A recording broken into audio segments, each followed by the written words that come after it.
What's up, everyone? Welcome to Season 1, Episode 1 of Sports Economy, a podcast that focuses on following the money while highlighting the journey of those who are making a great impact in sports, business, and philanthropy. I'm your host, Chris Kane. Let's get it going with our guest today, Jed Collins. Welcome, Jed. Great to have you here. Chris, just super humbled to be the inaugural, the kickoff session. I am excited to share my message, but more importantly, man, I just love what you're doing, the message you're able to put out. So appreciate the opportunity to be here. Appreciate it. So let's take a second to introduce yourself to our listeners. Absolutely. So Jed Collins. My journey went from Southern California, where I was, one of 5 kids growing up, raising, and taught me a lot of lessons. Got to go be a student athlete up at Washington State and then pursue the dream, that NFL dream that, many of us grow up kind of having, but not really ever becoming like a reality. And even mine didn't become a reality until about my senior year of college. So as I went into the NFL, I was a journeyman. I got cut a dozen times before becoming the number 1 ranked fullback in the NFL. That in and of itself, that persistency, that grit sticks with me today, especially being an entrepreneur. But the number 1 thing I found in the NFL was my lack of preparation. I was really embarrassed and humbled to know how little I understood money. And I never really been literate in this financial atmosphere. And so when I first got my paychecks and then they came and they went, as most of them do, I started to turn to my brothers, the higher educated. One was an engineer at Berkeley. The other was getting his Harvard Law School degree at Harvard. And I started to ask them, I said, hey, guys, I'm starting to get these checks. The opportunity is here. What should I do with it? And they really had no response, no answers. I turned to my father, who was running his own law firm, and he was, I joke and tell him to this day, he's still financially illiterate. He's fine, but the telling tale was it wasn't the big dumb jock brother. It wasn't, our fault. This is a subject and a topic that was never introduced, never kind of given. The Collins or the Kane household has this much information. And so what I did is I took my years in the NFL and I started to dive into this financial literacy world, going after the gurus, going to the bookstores and getting books, and then having a mentor challenge me to get my certification in financial planning. And I took each off season to begin studying for and passing the prerequisites for that CFP exam. As I left the game, I knew finances was the road I wanted to head down. With the CFP in tow, I went and became a wealth manager. Did that for about 5 years. Great career, great opportunity, learned a ton, but quickly realized this side hustle, this thing I was doing, in my own time, going to local high schools, colleges, community colleges, companies, really wherever, to deliver financial wellness workshops. That was I was passionate about. And as I looked at my week, I'd always say, okay, Tuesday I got to do this, Wednesday, but Thursday I get to go there. And finally I got to a point where I said, why am I not just chasing this passion, this dream? And I took the leap, created Money Vehicle, and have just been trying to spread the message. And as you know, you chase a passion, but you got to make a business out of it. And so that side of the coin has been being built each and every day. Amazing. I love it. So let's just take a second and dive a bit deeper, okay, into Money Vehicle. So just tell the listeners kind of a little bit more about it, what the, goals are, who you're going after, and just kind of rope them into what you're doing with it. So it all started, as I was getting my CFP and I was going out and delivering these workshops, I created this idea of, well, why don't we just give people the steps, the actions to create a financial plan? I understand they're not wealth management clients, but for the majority, everyone has, a similar foundation in the building blocks. And so I went and I delivered my first workshop, and let's just say I started on like level 3 or even level 4, and I quickly realized in the audience, I needed to back up very, very much and really start with the ABCs, really start with the foundation. And so what Money Vehicle is meaning to do, why we use that title, is we're changing the conversation around money. To some, we're starting a conversation, but we're also changing the perception where money is now a vehicle. Money is a verb and a tool that you get to use to arrive at a destination. For too long, we have seen money as the destination.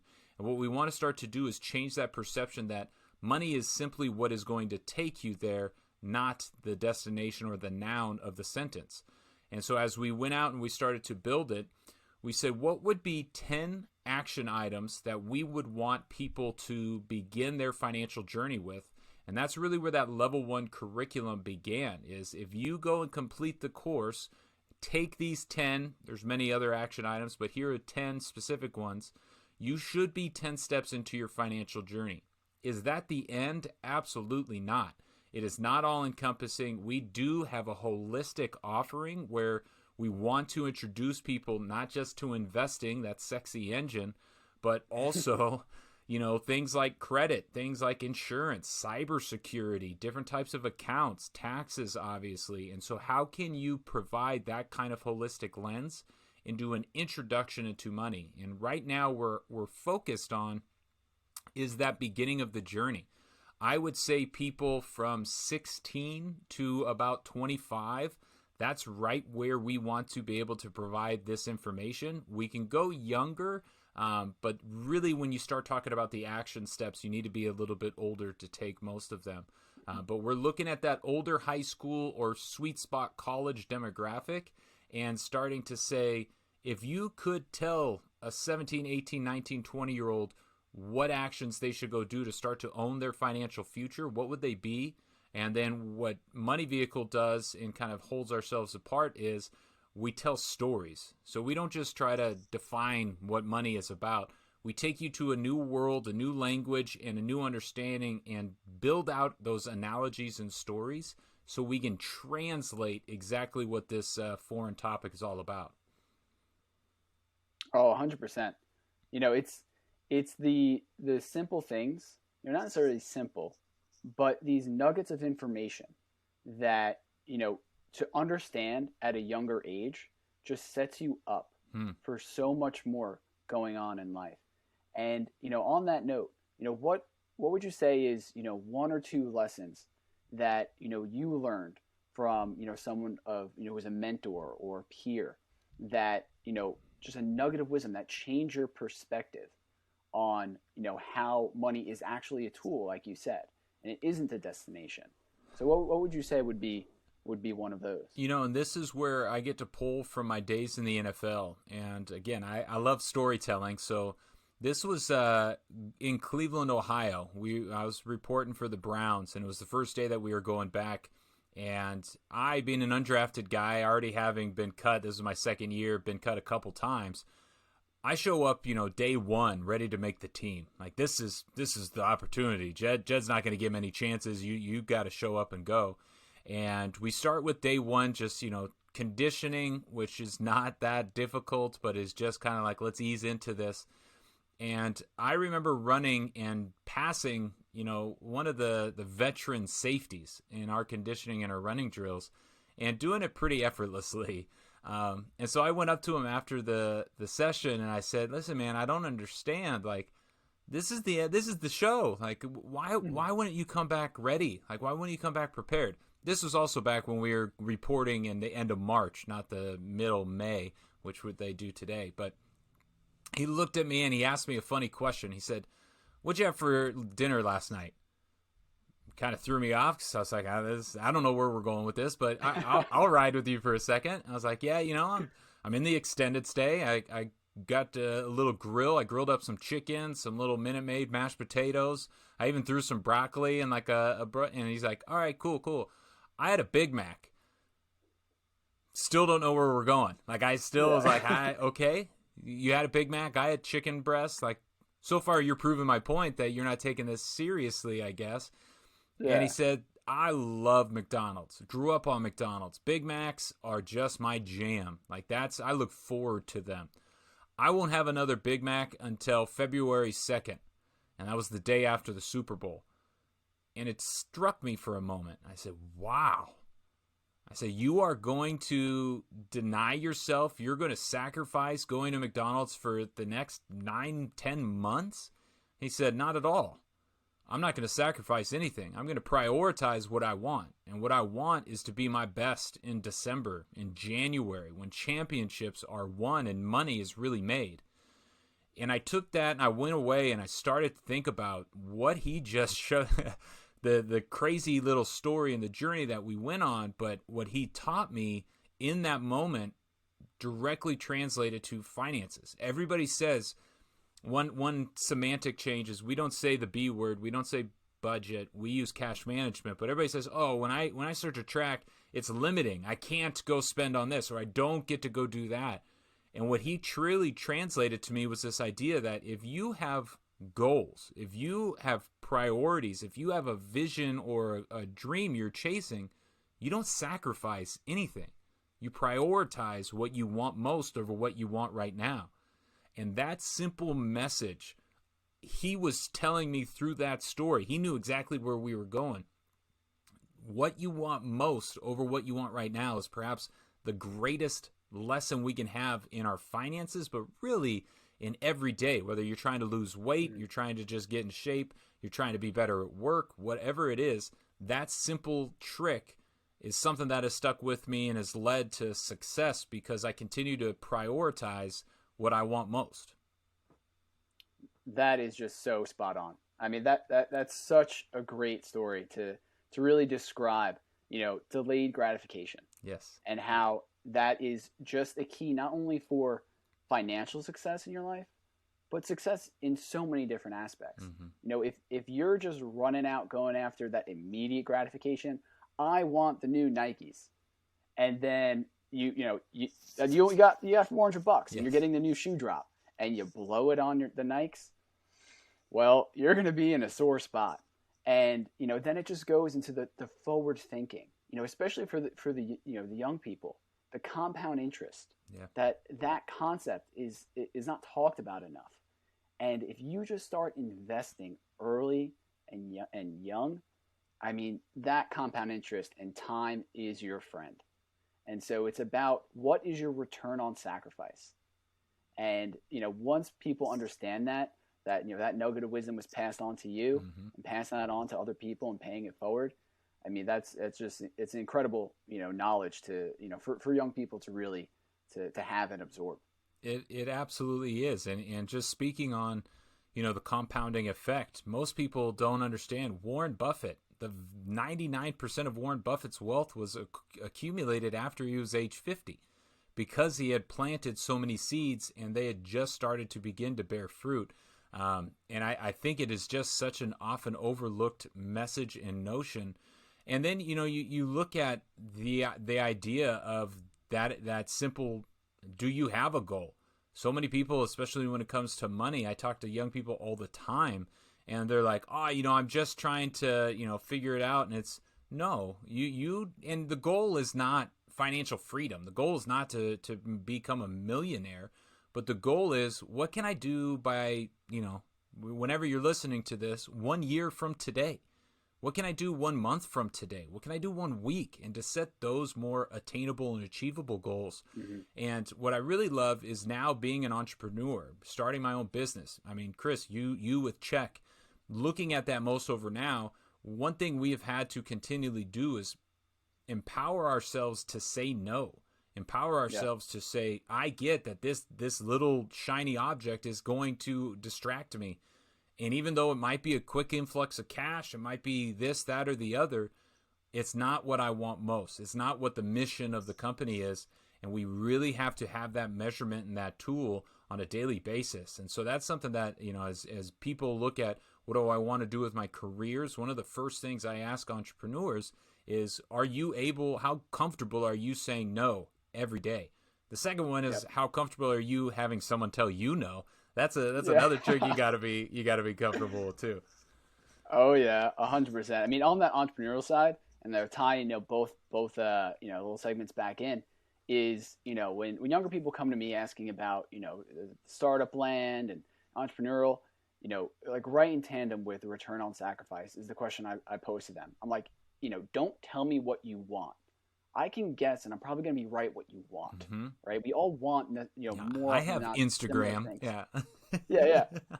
But it's what are you willing to sacrifice to Mm, get it? Are you willing to delay that gratification that, you're a founder in your 20s, that, what, you're not going to be able to go out with your buddies. yeah. You have to save your money. You might have to work, Friday night, Saturday Yes. night, Sunday night, because all the weight is on your shoulders and you have to get it done. And no one else is going to get it done for you. I vividly remember, it's been almost, a year and a half for me now, but about 2 or 3 weeks into becoming an entrepreneur, my wife went out for drinks with some of her girlfriends back when human beings did that. And I remember it was Friday night, my daughters were asleep, and I turned the TV on, and I went and got my laptop, and I logged back in and just started cranking from 8 to 11.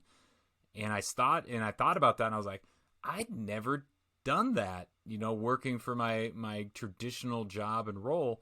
But you quickly realize if you're not getting it done, it's not getting done. Exactly, exactly. And so, speaking of mindsets, Mm-hmm. And creating the schemas in your mind and switching the way you think and the way you behave, one thing that we're seeing really pop up with a lot of athletes is a mindset switch about how they're thinking about business. Mm-hmm. How they're when they get that big contract, what they're doing. And so when you take a look, athletes like Pat Mahomes, who's Yeah. now taking an active role in building his, what amounts to a business empire, Mm-hmm. still, in the prime of his career. So like, how do you think that athlete mindset has changed around, their finances, becoming more financially literate early on, and then also where do you see it going from here and evolving? I think in the next 10 years, we are going to see the modern day athlete produce the next generation of wealth. And they've been being given a lot of money over the last, 2 decades. After the 90s, really contracts started to take a big strike up. But they've been rich and not wealthy. Rich meaning they were given a lot of money. Wealth meaning their money is now creating money and they don't have to worry about money for a long time. And so as this evolution has occurred, you're absolutely right. It has to do with the awakening that getting a $10 million contract does not secure your life. Getting $500,000 at age 22 is a blessing, but can be gone, by the end of the year. And what I love to do, especially with athletes, because they really understand it, is a mindset called mow your grass.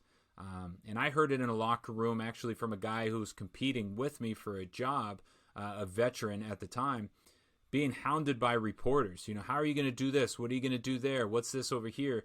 And he lifted up his hands. He just said, "Hey, man, I'm here to mow my yard. That's all I'm going to do. I can't, nothing outside. I'm just going to take care of my grass." And at the time, I was a young guy, and so I was like, I'll mow my grass, his grass, everybody's grass just to get this job. And it really didn't dawn on me after I got cut, until after I got cut, that his message was so powerful and true. I couldn't control exponential factors outside of myself. What I could control is the things that I could control.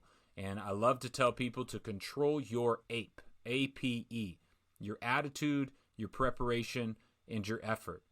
And when you look at those three, you start to ask yourself, okay, my attitude, what am I telling myself? What is that message? What am I showing up with mentally that people are going to be able to see? So many people think, oh, well, I can think these things, but nobody else sees it. Body language is 80% of communication. We see, even virtually, we see exactly what you're thinking. With the masks, it is actually harder. But the preparation. What have I done to get ready for this moment?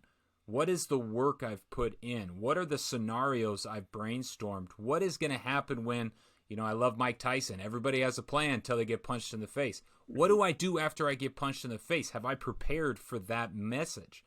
And then that effort, which is those hundreds of things that require zero talent. And I love talking to rookies when I say, do you know why that guy is here after 11 years? And it has nothing to do with his talent. It has to do with these 10 things he goes and does on a daily basis. And it's those efforts, those preparations, that attitude that you really start to control, because that's your backyard. Your success, your whatever, is never going to be found in your neighbor's backyard. The grass is always greener unless you're taking care of your lawn. And that is a really big motion, because as the athlete has evolved, they have stopped looking at, oh, well, I'm going to go, why I'm not mega wealthy is because the owner is not paying me. The coaches are trying to take. No, they flipped the script and they said, I'm going to take whatever it is I get and I'm going to go put it to work for me. And that employ your money concept is a big message that Money Vehicle wants you to take. Is money is great, but that is just the first half of the equation, getting money. The idea of making sure your money is being efficiently used and being put to work, that is what the modern day athlete has woken up to. And you see it in podcasts, you see it in headlines. The tides have turned. We still have knuckleheads, we still have terrible stories and tragic stories. But these people, these leaders, are starting to come out and say, this is just phase maybe 1 or phase 2 of who I am in my career. Mm-hmm. Now I'm going to go start this next trend. Absolutely.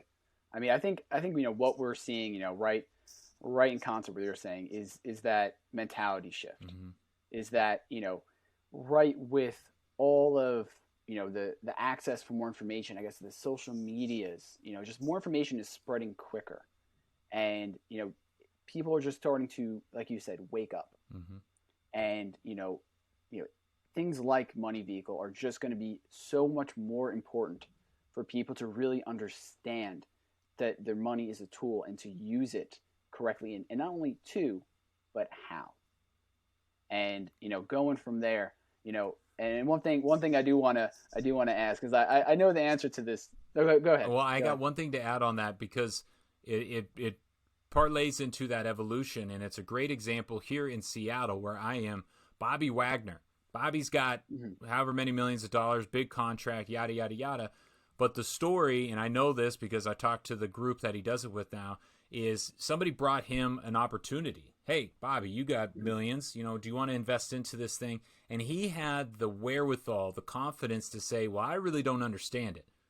I want to get more prepared for the next time this comes. And so he went to this VC group, this venture capital group that is dealing with this, and said, I want you guys to teach me. I want to be prepared. Mm-hmm. And now Tuesdays in the offseason, this guy who's worth however much he is going in and being prepared for that next opportunity and creating his own. That is the message that every guy in his locker room and every guy in the NFL or professional sports is starting to see.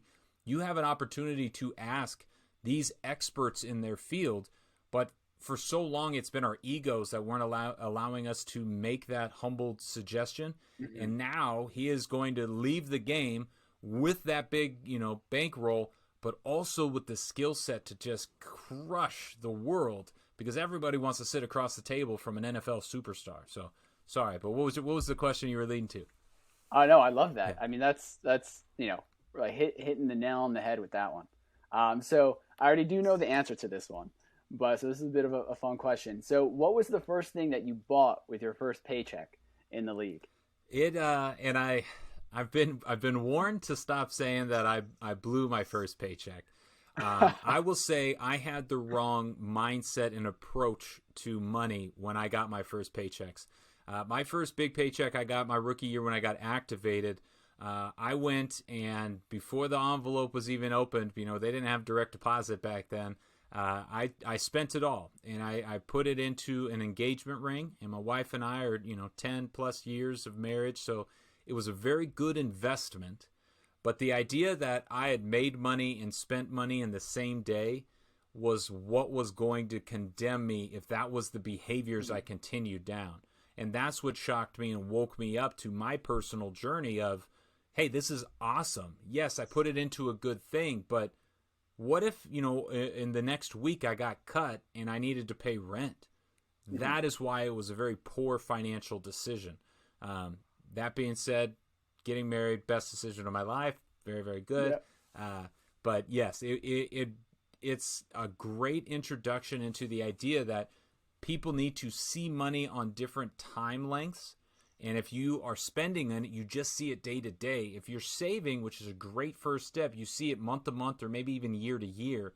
But when you start to make it your employee, when you start to put it to use, that's when you become an investor. And that's when you start to see money in a decade-long time frame. And so if you break it down, it's what type of or are you? A spendor, a savor, or an investor? And again, it's what time frame do you see money in? Oh yeah, and so right on that topic of time frames and people with different investment horizons, and so with that and the coming down the pike of NIL, Yes. name, image, and likeness.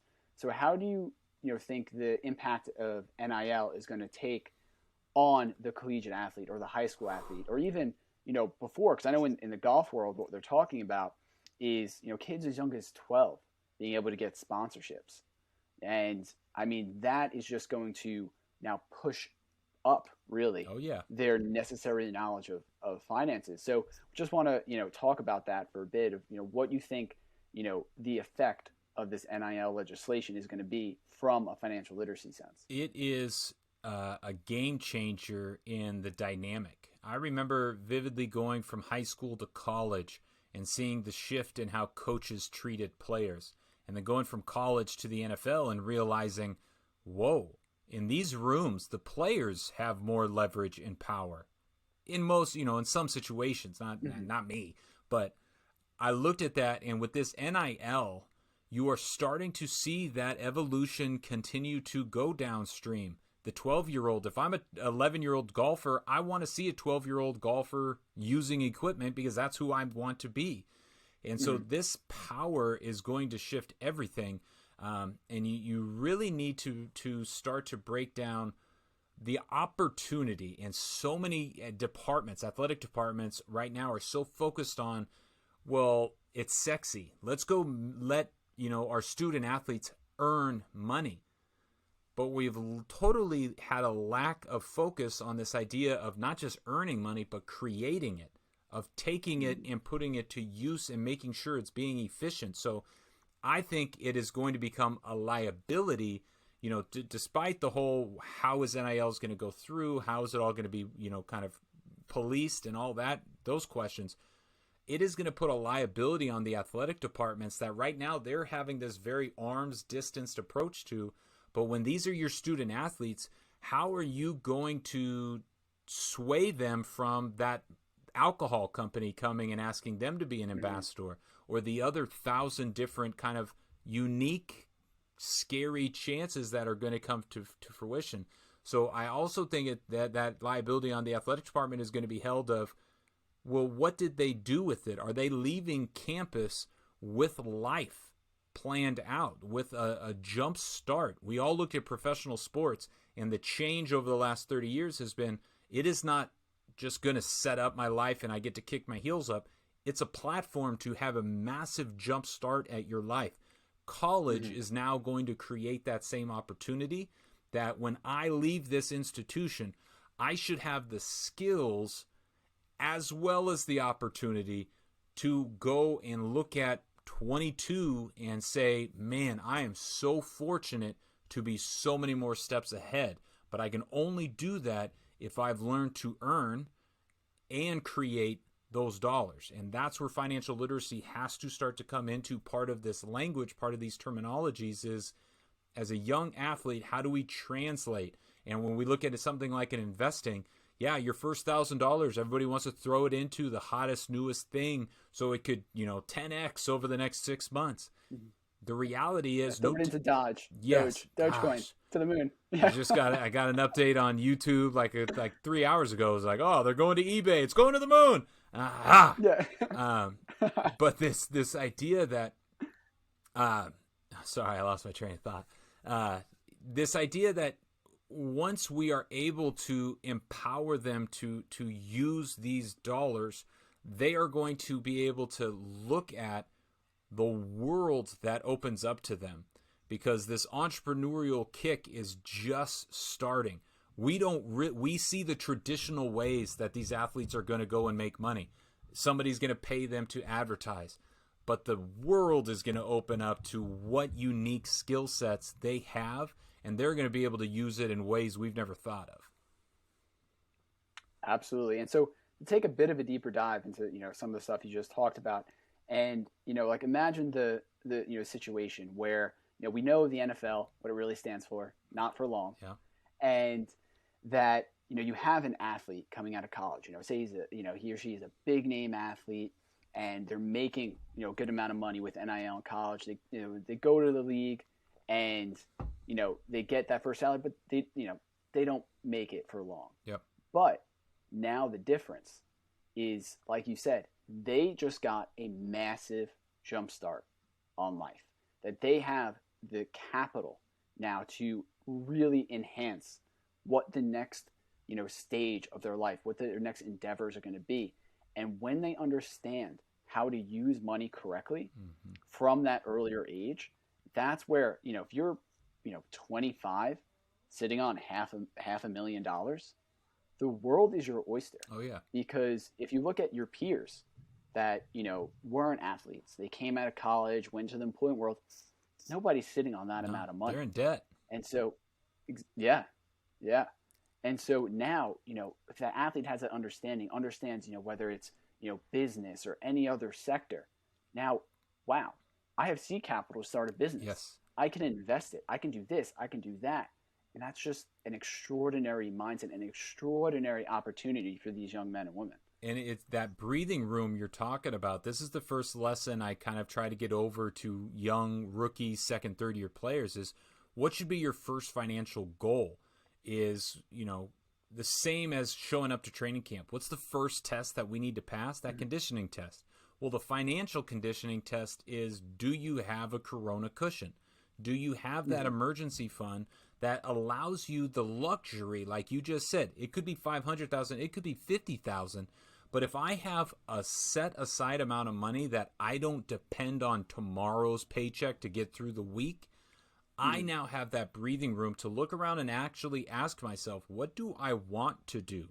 I don't need to go do anything tomorrow. Maybe I get to have a little bit of luxury because things are working for me, because I've prepared and planned for this. Now I get to ask myself, what do I ultimately want to do? And if I have this opportunity, that jumpstart, because it is twofold, I do have a little bit of savings and I am not debt and I am debt free. Now I get to pursue something that, as you and I both know, as an entrepreneur, you got to be comfortable saying, we're not going to make money for 6 months or 2 years, but the vision is there and I can survive this. Exactly. It's really quite the, balancing act as an entrepreneur from a personal finance perspective, is that, there's no better trial by fire in financial literacy than being an entrepreneur when talking about your personal life. Oh, yeah. You're combing through your budget. When you're in the supermarket, you're just like looking at all the prices and you're pulling out, your calculator on your phone being like, what's the best unit economics on this one? Yeah. What comparing two similar products together. And it's those things that, kind of open up your eyes to a different way of thinking. And, like one of the, the other things, as an entrepreneur is, when people, they come and they ask, how do you come up with business ideas, right? It's, more often than not, it's, you're not walking around and, apple falls on your head like you're Isaac Newton. It doesn't happen like that. It's a process. And what I often say is that you have to change the way you look at the world. Just like we're talking about, you need to change the way you look at money and how you utilize it, but change the way you look at the world, that when you're going about your day-to-day life and whether you experience something and you're like, that sucks, there should be something better, or a friend comes to you and points something out, you're like, oh, that really sucks, that should be done better. A lot of people, one ear out the other, like, yeah, it should. Someone should do it, But the entrepreneur looks at it and says, oh, can this be solved? Can a business do it? And then they dive deeper. How do I do it? How can I make money off of this? Is there unique value innovation that I can create? Is there some technology that I need to develop. How can I do that? And so all these things start to come easier and easier and easier with practice, where, when you're well practiced at it, you can hear that, and then within a couple minutes run through the entire thing in your head, and then put it down in your notes. Get that running list of businesses to create. And that perspective, man, not seeing new worlds, but seeing the worlds with different eyes. I think that is the gift of entrepreneurial spirits. But you're absolutely right. Then it comes, an idea is priceless, but the execution is what really sets you apart and makes the millions. So that combination of being able to see it and then being able to go and apply it, that's tough. That's a great combo. Absolutely. And so, we've been talking a lot about, mindset switching, creating new schemas, understanding things in a different way. But to take that in a more broader sense, in terms of sport and athletics as a whole, and particularly youth sports, the kids playing. So, what would you say are some of, the best benefits or lessons you learned, or things that, you feel are great about kids playing sports and what they can learn and develop from, taking that initiative and diving in, whether, it is your traditional sports, or even coming up now is the esports. It looks a little different, but it mirrors a lot of things as traditional athletics. I think the greatest lessons, and we've seen this over the last year that sports has been canceled. The biggest things that I've always taken away from sports is grit, is the ability to lose without being defeated. That's a lesson I grew up learning in my backyard playing basketball with my brothers. They were older, they were better, and by the time I got to be very competitive, we stopped playing. But the idea that I would be able to go out there and lose every afternoon but still get a little bit better personally, I knew that ultimately was going to pay off. And I think that's what sports teaches us. I think that's what we need to experience more, is losing and realizing those pains, those deaths, the devastation is a moment, and it's a momentary idea, and you choose where you go from there. And that was one of the biggest takeaways. I got cut 12 times in the NFL, and without that grit, without that determination, without realizing, or without being able to look in the mirror and say, okay, what is the lesson? Because I'm not defeated. I haven't failed. Maybe I took an L, I lost, but what am I going to do and get better? And then the other side of the coin, that sports is, probably one of my greatest skill sets today, is from being in that locker room. And I was a 3-sport athlete growing up, which I think part of why, we're losing some of this is because we're getting so specialized. But the communication, being able to walk in and talk to a point guard, then going into your next practice and talk to, the left field person, like the left fielder, then walking into, going in and talking to the defensive end. Like, those are 3 very unique and different beings. And being able to communicate not just with your teammates, but with your coaches. As you develop, you start to get athletic trainers, equipment people, you start to get professionals, so you start to get more of the business side of it and how all that interrelates. That communication aspect of, now I can walk into any company and say, hey, the person that opened the door at the front, the person sitting behind the desk, the person that's leading in sales, and the CEO. I've talked to all of them in a different corporation because that's what sports provided me. Grit and communication are 2 life lessons that are really hard to emulate in other avenues. Oh, I couldn't have said it any better myself. That is so spot on. That the lessons that sports are able to teach you, and that, like you said, that grit is invaluable, and the communication, those soft skills, it takes years to develop that.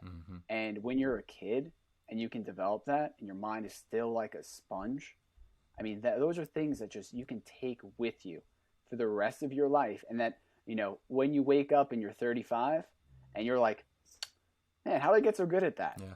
It's hard to trace it back, but that's the reason. Yep. You had to get it done, and it was a game when you were a kid. It was fun.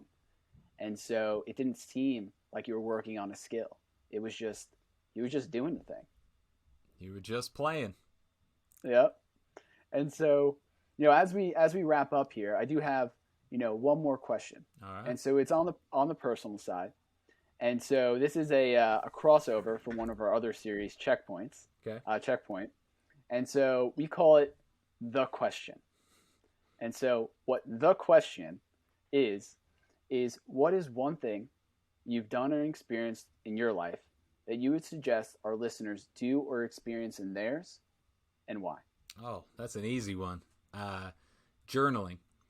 My father introduced all 5 of his kids to journaling. I'm the only one that journals, but I started to do it a little bit in high school, more so in college, and then daily in the NFL. And even now, I am not ever very far from a piece of paper and pen. It is one of the most interesting things you'll ever do for several reasons. One, and this is scientifically proven, your brain thinks at the pace that you can write.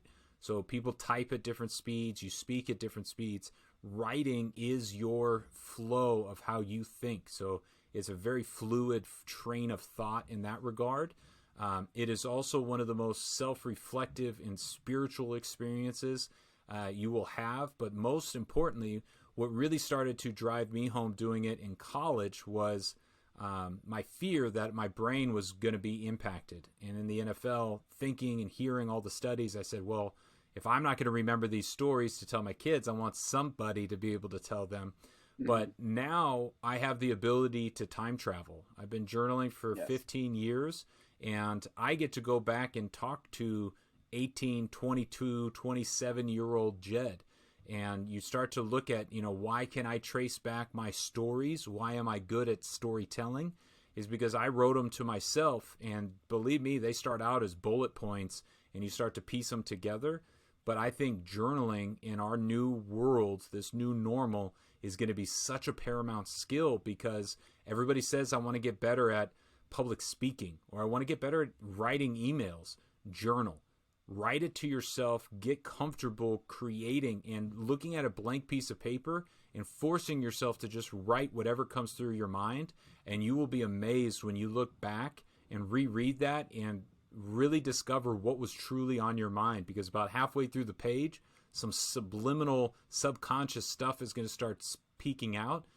And it is just such a neat quality that I would encourage. If you're 55, if you're 15, start a journal today. You will never regret it. That's extraordinary. I mean, that's the definition of wisdom right there. I absolutely love it. So, Jed, thank you so much for taking the time to come on Sports Economy. I really appreciate it. The man, the myth, the legend, Jed Collins. Chris, brother, right. This was awesome. Again, first one of many. And yeah, any of your listeners want to reach out, by all means, connect, LinkedIn, social media, Fullback of Finance. Let me know what you think and how or where we can help you. All right. Thanks, Jed. Appreciate it.